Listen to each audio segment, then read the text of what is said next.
नमस्कार दोस्तों, स्वागत है आप सभी का संस्कार हेल्थ गाइड नामक चैनल में। दोस्तों, क्या आपको बार बार प्यास लगती है, बार बार पेशाब आती है, थकान रहती है या आपकी ब्लड शुगर बढ़ी हुई है? अगर हाँ, तो इस वीडियो को अंत तक जरूर देखें।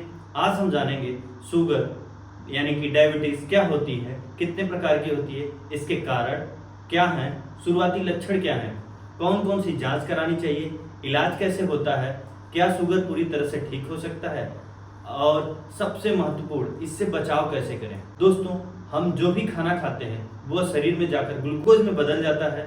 यह ग्लूकोज हमारे शरीर की ऊर्जा का मुख्य स्रोत होता है। इस ग्लूकोज को शरीर की कोशिकाओं तक पहुंचाने का काम इंसुलिन करता है, जो अग्नाशय बनाता है, जिसे अंग्रेजी में पैंक्रियास कहते हैं। दोस्तों, जब शरीर पर्याप्त इंसुलिन नहीं बनाता या इंसुलिन ठीक से काम नहीं करता तो खून में शुगर बढ़ने लगती है। इसी स्थिति को डायबिटीज कहते हैं। बच्चों और युवाओं में अधिक होती है।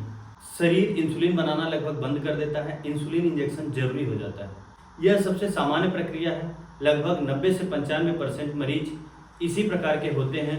कारण मोटापा, व्यायाम की कमी, गलत खान पान, परिवार में शुगर का इतिहास और बढ़ती उम्र। दोस्तों, यह गर्भावस्था में होती है। यदि समय पर इलाज न किया जाए तो माँ और बच्चे दोनों के लिए जोखिम बढ़ सकता है। दोस्तों, शुगर होने के मुख्य कारण इस प्रकार हैं: अधिक मीठा और जंक फूड, मोटापा, शारीरिक गतिविधि की कमी, तनाव, नींद की कमी, धूम्रपान या शराब का सेवन और पारिवारिक इतिहास, साथ में बढ़ती उम्र भी है, जिससे आपको शुगर होने के चांसेस बढ़ जाते हैं। दोस्तों, शुरुआत में कई लोगों को कोई लक्षण नहीं होते, लेकिन धीरे धीरे यह संकेत दिखाई दे सकते हैं, जैसे बार बार पेशाब आना, बार बार प्यास लगना, बहुत भूख लगना, अचानक वजन कम हो जाना, कमजोरी, थकान, धुंधला दिखाई देना, घाव देर से भरना, बार बार संक्रमण होना, हाथ और पैरों में झुनझुनी होना। दोस्तों, यदि इनमें से कोई लक्षण हैं तो शुगर की जांच अवश्य कराएं। अब आइए जानते हैं कि शुगर की कौन कौन सी जांच आपको करानी चाहिए। दोस्तों, नंबर 1 आता है ब्लड शुगर फास्टिंग, जिसकी जांच खाली पेट की जाती है, जिसका नॉर्मल रेंज 70 से 99 mg पर डेल होता है और प्री डायबिटिक का नॉर्मल रेंज 100 से 125 होता है और डायबिटीज़ अगर आपको है तो 126 mg पर डेल या इससे अधिक होती है तो आपको शुगर माना जाता है। नंबर 2, पीपी ब्लड शुगर की जांच खाना खाने के 2 घंटे बाद की जाती है, जिसका नॉर्मल रेंज 140 mg पर डेल से कम होता है। अगर आप डायबिटिक हैं तो 200 mg पर डेल या उससे अधिक हो सकता है।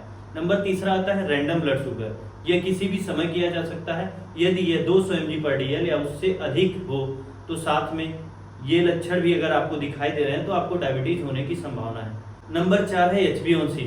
दोस्तों, यह पिछले लगभग 3 महीनों की औसत ब्लड शुगर बताता है। इसका नॉर्मल रेंज 5.7 से कम होता है, लेकिन अगर आप प्री डायबिटिक हैं तो इसका नॉर्मल रेंज 5.7 से 6.4% तक होता है और अगर आप डायबिटीज पेशेंट हैं, आपको डायबिटीज हो चुकी है तो इसका नॉर्मल रेंज 6.5 से अधिक आएगा। दोस्तों, अब आइए जानते हैं कि शुगर का इलाज कैसे करना चाहिए, क्या करना चाहिए, क्योंकि शुगर का इलाज केवल दवा ही नहीं, कुछ और भी महत्वपूर्ण बातें हैं जो हम इस वीडियो में आपको बता रहे हैं। HbA1c के बारे में अच्छे से जानना है तो हमारी पुरानी वीडियो में आप देख लीजिएगा, उसमें हमने HbA1c के बारे में पूरी डिटेल में बताया हुआ है। दोस्तों, नंबर 1 है सही खान पान, हरी सब्जियां, दाल, सलाद, साबुत अनाज, फल सीमित मात्रा में और मीठे पेय और मिठाइयाँ कम से कम खाएं। नंबर 1, सही खान पान, हरी सब्जियां, दालें, सलाद, साबुत अनाज, फल सीमित मात्रा में और मीठे पेय और मिठाइयाँ कम से कम खाएं। दोस्तों, ये जो चीज़ें हमने कम बताई है वो मिठाइयों के बारे में बताई है,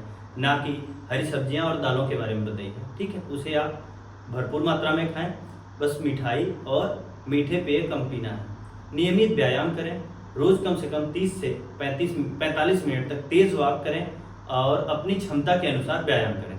नंबर 3 आता है दवाइयाँ। डॉक्टर की सलाह के अनुसार शुगर की गोलियाँ या इंसुलिन दवा स्वयं शुरू या बंद ना करें। अगर डॉक्टर कह रहे हैं तो उन्हीं के हिसाब से आप दवाओं को लेते रहें। और नंबर 4, नियमित जांच कराएं। जैसे अभी हमने आपको बताया था कौन कौन सी जांच करानी है, लेकिन इसमें कुछ जांचें और हम ऐड कर रहे हैं जो आपको करानी चाहिए। Blood sugar fasting, blood sugar PP, HbA1c, kidney function test, eye checkup और फूड एग्जामिनेशन समय समय पर आप कराते रहें और इससे आप अपने आप को शुगर से बचा सकते हैं। दोस्तों, यदि शुगर नियंत्रित न हो तो क्या हो सकता है? अक्सर मन में ये सवाल आता है कि अगर हमारा शुगर नियंत्रित नहीं हो रहा है तो क्या हो सकता है। दोस्तों लंबे समय तक शुगर बढ़े रहने पर आंखों की रोशनी प्रभावित हो सकती है, किडनी खराब हो सकती है, नसों में कमजोरी आ सकती है, पैरों में घाव बन सकते हैं, हार्ट अटैक और स्ट्रोक का खतरा बढ़ सकता है। इसीलिए शुगर को नियंत्रित करना बहुत ही जरूरी होता है।